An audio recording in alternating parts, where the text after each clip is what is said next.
Hey YouTube, welcome back to my channel. Today, I'm working on my Cruise's NSX, and I'm going to be showing you how I fixed a few of his carbon fiber pieces. I started off by removing the carbon fiber plates that cover the fuel injectors. I also took off the carbon fiber air intake box. And as you can see, the carbon on these pieces were in really bad condition. The carbon is yellowing and the clear coat was far beyond faded. If you have carbon fiber like this, don't worry, I'll show you how to fix it.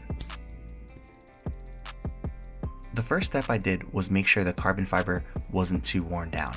If you don't see any more weaves, then you're going to have to lay new sheets of carbon and resin.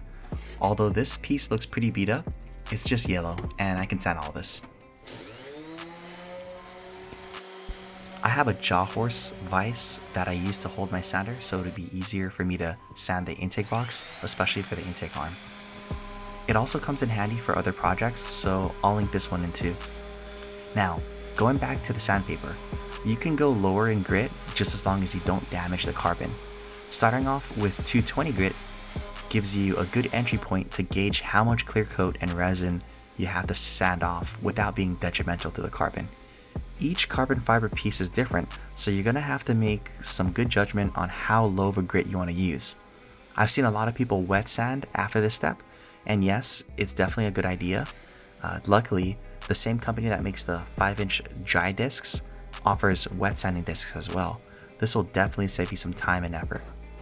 Going back to those fuel injector covers, you can see that they still look pretty beat up even after sanding. Now, there are a few ways of fixing this. You can relayer it with new carbon fiber sheets and resin, but I actually didn't relay carbon fiber. All I did was apply resin and finish it with a few shots of clear coat. Just a heads up, the mixture formula of the resin and the hardener depends on the brand, and you can find the info on the manufacturer specifications. Most problems that occur with improper cure are due to not measuring the correct ratio of hardener to resin. I mixed the resin and hardener and applied it on all the parts. I let it dry for a day and sprayed it with clear coat afterwards. I used 2K Clear by SprayMax. All you need is 2 to 3 coats and you're finished. If you're looking for perfection, you can wet sand and buff out the clear coat to give it a nicer finish, but this was good enough for this project, and here's how it looks when it's installed. Thank you for watching, and if you like this video, please consider subscribing because I'm going to be posting more DIY videos soon.